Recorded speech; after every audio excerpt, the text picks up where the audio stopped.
¿Qué tal? Mucho se ha hablado recientemente sobre el tema de las pensiones de lujo. Ha habido una serie de iniciativas para tratar de reducir o tratar de ponerle algún tipo de límite a las pensiones que reciben algunas personas en Costa Rica. Sin embargo, todavía hay mucha tela que cortar sobre este tema. De hecho, una investigación hecha por el periodista Esteban Oviedo, que es editor de la sección de política del periódico La Nación, revela que el aporte solidario y las contribuciones que hacen los pensionados de lujo realmente son mínimas. Aquí estamos con Esteban precisamente. ¿Qué tal? Bienvenido. Muchas gracias, Nato. Queremos que nos contes, Esteban, ¿cuál fue el principal hallazgo de esta investigación que vos hiciste? Lo principal es que el artículo lo que demuestra es que el costo de las pensiones de lujo es extremadamente alto y en los estratos donde las personas más dinero reciben, o sea, estamos hablando de personas que reciben en promedio 2 o 4 millones de colones mensuales de pensión, los aportes son realmente ínfimos. Pero primero, si querés, definamos el concepto de pensión de lujo. De pensión de lujo. Bueno, Correcto. sí, ¿qué es una pensión de lujo? Una pensión de lujo, según criterios, por ejemplo, de las personas que he escuchado más especialistas en temas de pensiones, es una pensión que le otorga al beneficiario condiciones mucho más allá de lo que cotizó. Okay. O, por ejemplo, eso es cuando vemos que hay personas que se pensionan a los 50 años o que salen con una pensión de 3, 4, 5, 6, 10 millones. Pero incluso cuando también, sus aportes no daban para sostener la pensión de ese tipo. Pero así como eso se da en el extremo de una persona que recibe 11 millones del magisterio, que sí ocurrió, o un exgerente bancario que tiene una de 12 millones, 12 o más, creo que eran 14, son cifras gigantescas. Así como era insostenible la cotización para haber adquirido esa pensión, también es insostenible la cotización para el que recibe 1,5 millones, claro. 2 millones, 2,5 millones. Entonces, el concepto técnico de una pensión de lujo es cuando lo que se da es mucho más de lo que la persona cotizó. Ahora, en el léxico popular, cuando hablamos de pensiones de lujo, sí, la gente se refiere a las personas que reciben más de 2 o 3 millones de colones, que son muchas. Y ahí es donde tenemos que empezar a desagregar la información. Porque, por ejemplo, este artículo se realizó con base en las bases de datos de pensiones del 2018, del año pasado, con la base del magisterio de lo que se llama régimen transitorio de reparto. O sea, esto no incluye las pensiones de muchos de los cotizantes actuales, que ese es el régimen de capitalización colectiva. Eso no tiene nada que ver con esto. Okay. Esto es las pensiones de las personas docentes que entraron a laborar antes de 1992, entre los cuales los más caros en su mayoría son exfuncionarios universitarios. ¿Catedráticos o administrativos? Altos funcionarios de las universidades públicas. Ahí está el costo más alto de las pensiones de lujo, sin ninguna duda. Ese es el costo más alto. Las pensiones por ejemplo, existe el régimen de transitorio de reparto del magisterio y por otra parte, que es el más costoso, y por otra parte están los regímenes que administra el gobierno. Okay. Que son los regímenes que administra el Ministerio de Trabajo, entre los que están, por ejemplo, Hacienda, el más grande, exdiputados, que lamentablemente esa práctica se eliminó en los años 90, pero antes a cada persona que pasaba por el Congreso se le otorgaba una pensión, aunque tuviera 29 años o 30 años. Eso se eliminó hace mucho, pero se sigue arrastrando. No fue retroactivo, o sea, los que tenían el beneficio quedaron con él. Los que quedaron el beneficio quedaron con él. Okay. Pero eso por dicha se eliminó en los años 90, pero se sigue arrastrando de muchas personas que pasaron por el Congreso en aquella época. Están estos dos regímenes que vos mencionás, que son el objeto de tu investigación, de tu estudio, son con cargo al presupuesto nacional. Sí. O sea, los contribuyentes pagamos por estas pensiones. Sí. Por ejemplo, en el año 2018, ambos sumaron un costo de 740.000 millones de colones. Okay. Es un costo altísimo, se acerca casi al billón de colones. Y además tiene un crecimiento exponencial, porque por ejemplo este problema no es nuevo, este problema se ha advertido durante años. Un día de estos me encontré un artículo que habíamos escrito en La Nación en el año 2004, en el que la Contraloría General de la República advertía del problema y pedía tomar medidas. Y en aquel momento el costo anual era por ahí de los 230.000 millones. Wow. Ya vamos por 740.000 millones. Y no se han tomado medidas. Sí se han tomado, Efectivas. pero resulta que son ínfimas. Entonces, de estos 740.000 millones, 600.000 los consume el régimen transitorio de reparto, 140.000 los consumen los regímenes de gobierno y exdiputados. Ahora, pero hay que dividirlo por estratos. No quiere decir que, por ejemplo, el régimen de transitorio de reparto del magisterio tiene cerca de 43.000 beneficiarios. No quiere decir que todos reciban más de 2 millones, más de 4 millones. No, hay pensiones hasta de 50.000 colones. Lo que pasa es que hay montos muy altos. Por ejemplo, digamos, de los 43.000 beneficiarios, uno tiene, por ejemplo, 8.000 que reciben menos de 500.000 colones. En el lenguaje popular eso no sería una pensión de lujo. No, jamás. Igual tenemos 17.000 que reciben menos de 1 millón, 11.000 que reciben menos de 1.600.000, que es el monto máximo que paga la caja. Pero aquí viene el mayor de los problemas. Tenemos 6.000, solo 6.000 que se llevan una tercera parte de los 600.000 millones. ¿Por qué? Porque tienen pensiones promedio. Un primer grupo que está entre 1,6 millones y 2,7 millones, pensiones promedio de 2 millones de colones. 2 millones. Y un grupo de 1.800 personas que tiene una pensión promedio de 4 millones de colones. Ese monto es altísimo. Y aquí es donde está la mayor parte del problema en el magisterio. ¿Por qué? Porque primero son muchos. Y segundo, porque cuando ya en los años 90 se tomaron medidas para cerrar ese régimen, porque era absolutamente insostenible, se estableció un tope a partir del cual tenían que dar una contribución solidaria. Pero definamos contribución solidaria. ¿Qué es un aporte? Exacto, muy bien. Porque existen varios rebajos que se les hacen. El primero es la cotización. La cotización es lo que yo aporto para sostener mi pensión. El impuesto de renta, que lo tienen que pagar. De hecho, se les aumentó el impuesto de renta con la reforma fiscal. A todos los que reciben más de 2 millones se les aumentó lo que tienen que pagar.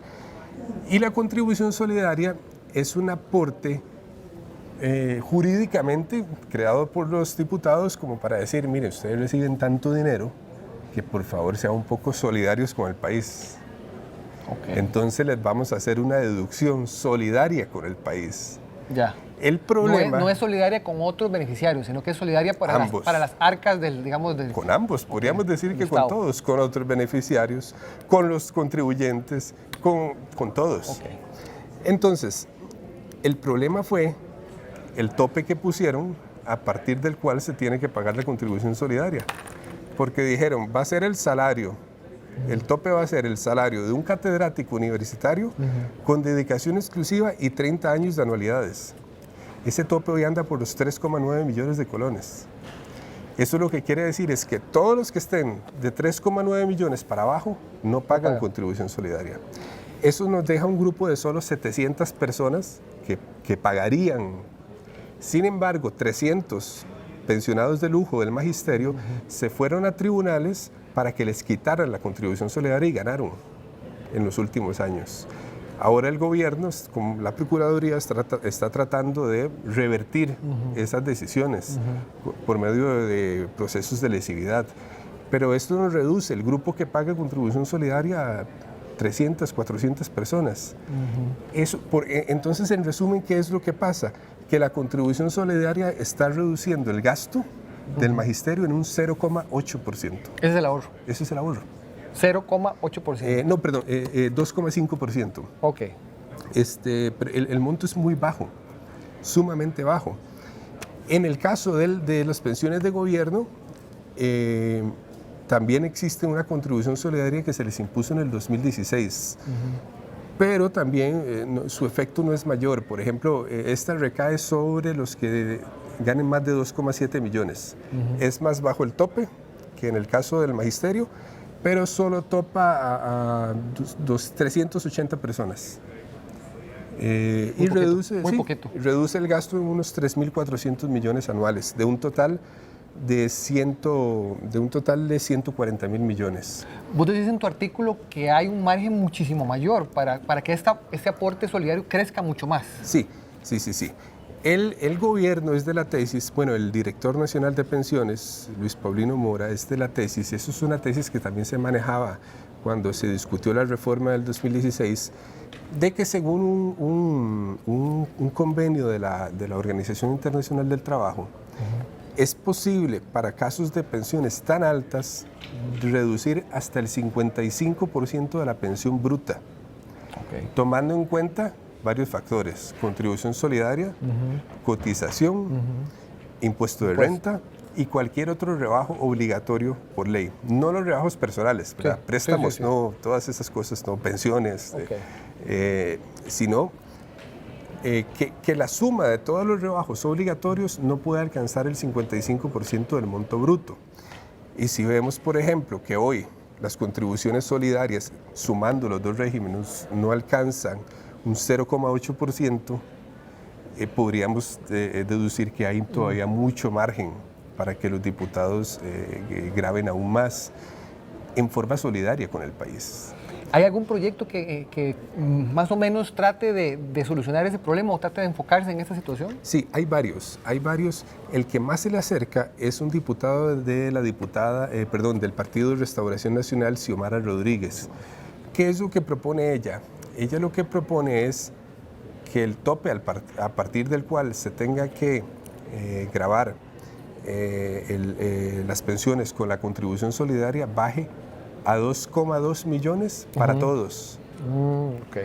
Para el régimen del magisterio, para el régimen de gobierno y para el régimen del Poder Judicial incluso. ¿Esto qué permitiría? Por ejemplo, en el caso del magisterio, se podrían grabar más 2.200 pensiones más, que hoy están por debajo de los 3,9 millones y son de las que más reciben.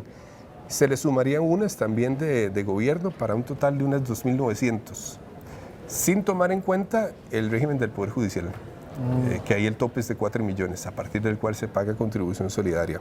Este proyecto es el que está más avanzado, creo. Este es el que está más avanzado. Luego existe otro del actual ministro de la Presidencia, Víctor Morales Mora, que también este proyecto es muy interesante. ¿Por qué? Porque no es que estas personas no hayan cotizado, sí cotizaron. Muchos de los exdocentes cotizaron, de hecho tenían cotizaciones más altas que las que tiene la mayor parte de la gente porque está en el régimen del IBM. ¿Verdad? Las personas en el régimen del IBM se les deduce un 9% por pensión y por seguro de maternidad y enfermedad. Estas personas sí cotizaban más, pero nunca para unos beneficios tan grandes. Imagínense que cuando se discutió el proyecto del Poder Judicial, que en el Poder Judicial la cotización es alta, si no me equivoco andaba por no sé si era por el 12% del salario. Se le reduce un 12% del salario solo para la pensión, sí, es muy alto. Pero cuando se hizo el estudio de la comparación de la cotización con los beneficios que recibían antes de la reforma, el estudio de la Universidad de Costa Rica dijo, mire, para sostener los beneficios que reciben estas personas tendrían que cotizar el 50% del salario.